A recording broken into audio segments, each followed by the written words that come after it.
Welcome to the second part of my conversation with Kunzang Choden about Folktales of Bhutan. In this section, you'll hear us discussing the universal nature of folktales, the various languages in Bhutan, and the future of folk literature. If you're enjoying our conversation, please consider liking the video and subscribing to the channel.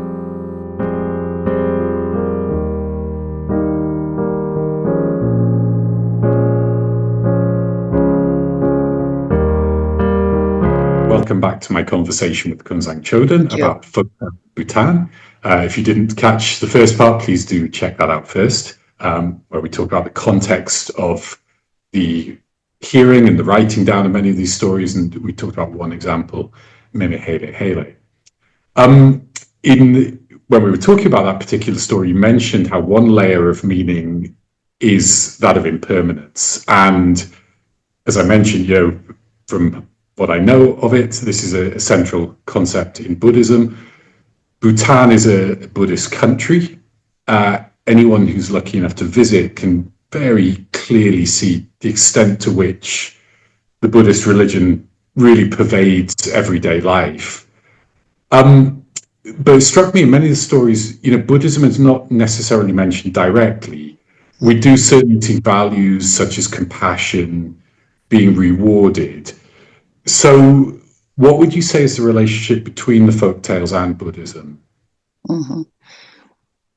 I think, Ivan, we have to, what I always express is that we were an oral society and we were always telling stories, and we couldn't read or write, nor did the people who had never learned to read and write have access to the Buddhist books, which were not in anybody's homes or not accessible to anybody.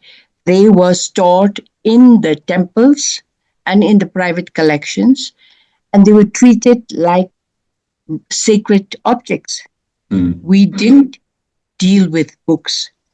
These were the people who had access to the books, used the books and read them and explained, were mostly scriptures, autobiographies of teachers, masters, Buddhists, and comments and analysis and studies, which we had, the common people did not have access. The folk tales were developed by farmers and peasants who know much about Buddhism. So nobody who created a story is going to expound on the teachings of Buddha or anything. Although there's always mention of Buddha, Kunchosum. Kunchosum is the Dharma, the Sangha, the Dharma, the Sangha, and the Buddha. It's always there, but maybe it was just saying we knew that was the most important thing, but we don't use it. They were never used as that much in their folk tales because they told stories about what they experienced, what they understood, what they saw, and they were not going to be talking about what is written in the books or what is written about Buddhism. So that's why values of compassion, virtue, honesty were things that had dripped into the human psyche. And these are the things that they try to highlight in their own stories. You've been in Bhutan and you've seen the dances, the mass dances. You must have experienced, no? Absolutely, yeah. Yes. So, the only time people actually experienced temple and teachings and Buddhas when they went to the temples, followed rituals, which they didn't participate. They prayed inward while the rituals were going on. The books were read by the monks. And the other thing was many of our values and morals and norms and mores were taught to the people during the Tsechus. Now we think of the Tsechus as just an entertainment of beautiful dancers, deft acrobatic kind of leaps, but most of our values of respect for the elders, respect for the monks, were taught through these dances. And these were really kind of drama, dramatically enacted to show the people who didn't read and write what happens if you steal, if you hunt, if you kill, if you abandon your elders. These were the values, and these were passed on through the rituals, rituals also, but mostly the the statues. And these were there for them to visually capture what happens, especially the dance of the what is it called, where the Dharma Lord of Avalokiteshvara and the negative force comes. It's really, people say, look, we shouldn't be telling lies, we shouldn't be stealing. So these were dramatized, and these are the images that stayed. But these are things that they did not want to talk about and elaborate and incorporate into their stories. They were just having fun, and it was also a form of escapism for them, folk tales, because lives were hard, returns were little, and to have, often you see the stories are about the poor who triumph, the the humble ones who also make good. All these were there in how to say, in their innate wishes, at least in their mental images, that they will also one day be able to get the best of the societal realities. Just to fill in some context for people who are listening, the statues which you mentioned are these big religious festivals, and if I remember correctly, they take place annually in different locations. So you have one Exactly. in each place, right?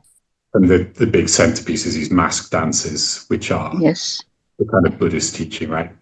Was there any sort of verbal teaching to accompany that ever, or was it always just the dances and people took whatever message from those? They were the verbal dances which sort of entertained and kept them riveted and interested in what was happening. But there were times also when empowerments and teachings would take place. And here, the head monk or the important monk would actually explain to them what these prayers that people learned to chant. You must have heard people chanting Om Mani Padme Hum. They chant it again and again, and there are similar mantras that they chant. And at these times, the Lama or the main monk would try and explain to them what this is. So this was the amount of teaching that they got. And the pilgrimages, they would go to pilgrimages. We have, like the Western people, they save up money and they go on travels to enjoy themselves, to sit in the sun, to drink and eat and relax. People here, like even now, they save money and they go on pilgrimages. And there, the guide, usually the temple keepers, but now these days professional guides, they will introduce you to each statue, tell the background, what that statue represents. We have so this is how they learn, but most of them could not read and write and access the teachings of Buddhism as it was written, and they could never dare to try to bring them into their stories in a trivial, disrespectful way. Okay, interesting. Thank you. Yeah, that makes it a lot clearer why it seemed to be an absence in a country that is so Buddhist. Yeah. Another point we touched on in the first part was, this guy in Switzerland saying basically Mimi Haley is the same story as they have. So, the setting is unmistakably Bhutanese, and a lot of you retain a lot of Bhutanese terms, and that's actually several languages, which we'll come to in a moment. So the setting's unmistakably Bhutan, but then at the same time, there are elements that seem very similar to folktales from elsewhere. You get animals or elements from the natural world kind of popping up and helping the characters. You've got tricksters, you've got transformations going on. Yes. So, do you have an explanation for why, I know it's a big question to ask you, but why do you think so many elements are recognizable across folktales from different cultures. Mm-hmm. Mm. I think it is, as I said, it's the innate human feelings of escapism that they need. And I explain in my folktales that some of them have meanings, deep-seated and based on incident, but some of them are quite crude and quite, there's a lot of cruelty, there's revenge and vengeance, and then also killing, and I think that's again a human, universal human thing that you share. Like even your Western folk tales, even your Western rhymes, nursery rhymes are very cruel, isn't it? Absolutely. Yeah. Farmer's wife goes with a knife to cut off the tails of the rats, or the witch is thrown and burnt. We have very similar things, and I think this is not Bhutanese or English or German or whatever. I think it's just human being free to let out their deep-seated feelings. People who could wrote about them, but the people who told stories just built stories around it. And it is a form of escapism and, freedom of speech, I guess, freedom of expression, freedom of thought. Yeah. Moving on to language. So you mentioned your native language is Bumtanka. Is that the right? Right. So Gomka is the national language of Bhutan. As you note in the preface to the folk tales, you include phrases from other languages, including Bumtanka, Topka. I don't know where that's from. Tibetan. Kurtibaka from the east. Okay. Yeah.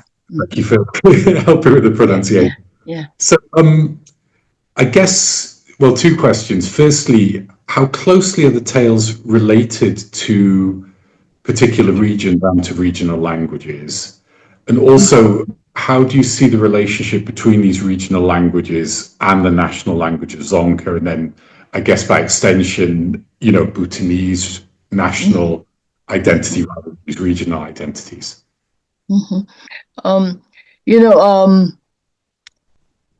Even in my story, even the Mim Hele Hele story, since we talked about him, he, when he's talking and trading with various people who come with different commodities, he doesn't talk, he sings.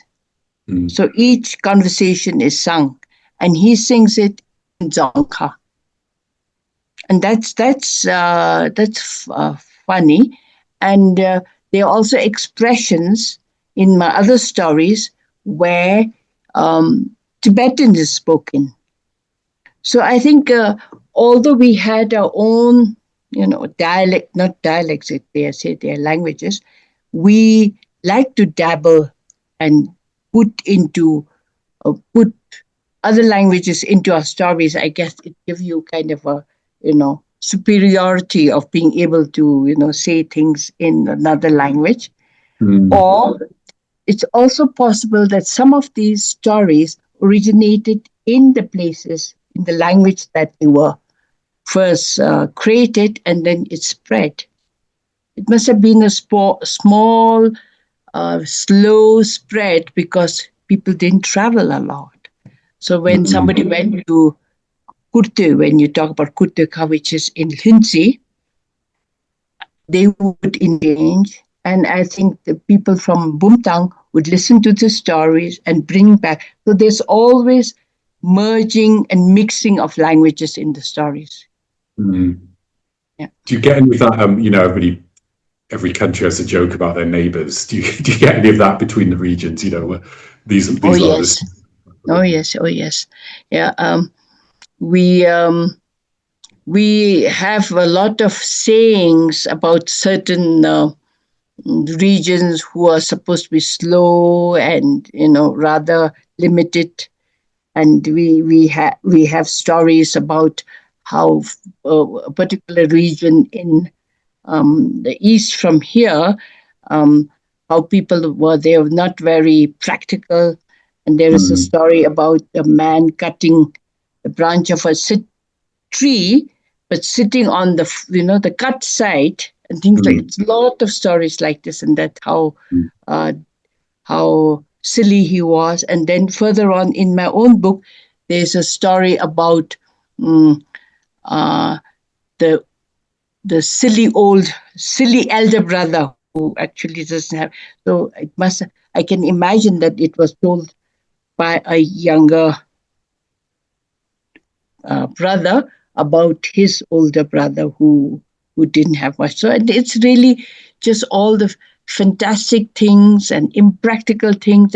So we have a lot of sayings and stories about other people, and also from other people from other regions who were supposed to be not so bright, and Bumtak people were always considered. Of course, every region considered themselves were the best. There was always a sense of egocentrism. So we had stories about Tibetans who um, didn't didn't know how to eat the foods here, or the people who didn't know how to travel or where to make their camping spots. There are lots of stories like this. I think somebody could study this and find out the regional commonalities and the differences and how they came into being into stories. And there's another aspect of location that's quite interesting. So you have simpos in many of the stories. They're kind of human. Is that how you describe them? They are the evil ones. Yeah. They first time you hear about the simpos, or they were some kind of creatures who inhabited many of the regions in Bhutan, and they were not humans, but they were some kind of spirits that actually fed. They were carnivorous. Those who feed on human beings, and many of the stories about how the simpos had taken dominance in a certain area, and they would mark out, this person has to come for be my dinner tonight, or so these simpos, there's so many stories of these simpos. And Guru Rinpoche, you know Guru Rinpoche, no? Guru Padma Sambhava, who came here in Bhutan in the 8th century, and he is alleged, we believe that he saved the human race from these monsters by banishing them to somewhere far away. So there was a time when people were in fear and in dread of these simpos, but he came, saved the people, and banished these people. And now we always say that Guru Rinpoche or Guru Padma Sambhava is in this place, in the land of the simpos, guarding them and not letting them come. So simpos were there. Some kind of cannibals. Yeah. So they are now, according to the beliefs expressed in the tales, they're now folk belief. That's not guru. I'm sure the monks will have another way of saying, but what the folk believe is that he is guarding the human race by keeping the simpos far away. Okay. Last question, and I just want to come back to you mentioned a few times the folk tales you heard and have written down, very much of your generation, and the fact that nowadays, so many distractions. I remember when I was growing up, TV was the great evil, and that looks quite innocent now, when we just constantly have smartphones in front of us. So, of course, many traditional art forms struggle to survive in the modern world. I'm guessing that's the case also with folktales in Bhutan. But is there a side? So, of course, there are difficulties, but do new technologies present also any opportunities for continuing these traditions, albeit in a different form? Or is it all doom and gloom, and nobody wants to hear these anymore. No, I think I I published my book first time in 1996, book on folk tales, and it is quite amazing how many other books on folk tales have been came after that, and so many of them are published. And I wondered, why are we all going to tell folk tales, even younger people? And I think it's because of where we come from. I experienced the oral tradition myself, so it was for me a natural thing to do. But even younger generation are writing folk tales because I think they find it very comfortable to go to the stories they heard from their parents, their grandparents. So now I have the folk tales of Bhutan. There is a folk tales from the east, folk tales from the south. There's folk tales from this region. So I think people go to where they find comfort, where they feel familiar, and where they can relate to each other. I tell my stories like I heard it, and these people are telling it like I heard it from my mother or father. So there is a continuity, and I think it is important and very valid and relevant for these people to write and record the stories that they heard. And I think not all is lost. There, there are people who are interested in recording them and using the new gadgets and platforms. For instance, now my daughter has been doing what she calls dragon kits. So she's getting people to tell stories, putting animations, and getting parents to read stories for them. So in this way, I'm always quite surprised when I go, even in villages now, they say, I saw you somewhere telling a story on television. So, we thought only once that we had to sit around the fire and tell stories. And here suddenly people are watching television and appreciating the stories and trying to recognize and link and relate to stories and people through this. So I think if we can use the new technologies, I think that's how we have to do. We can't just all say, my grandmother died and has taken all the stories away. We have to keep on moving and preserving, finding new ways of sharing, appreciating, and adding to the longevity of these sustenance and longevity of these stories. Yeah. It's encouraging to hear that there is interest, and Oh yes. yeah, I don't know, my personal take on it. All this media, just constant sort of, it wants to push itself on you is kind of exhausting. So maybe that's where, as well as the sort of cultural connection and the connection with the past, the sense of just relief in going back to an older and slower. But yeah, there is interest, and yeah, to end on a positive note, I guess. So thank you, Kunzang, for talking to me and for your answers and for so much fascinating information about Bhutan and the folktales from that particular region. So we'll finish our conversation here, but please do come back and join us for part 3 when Kunzang will give her recommendations for related texts. I have no idea what she's got up her sleeve, so let's wait and see.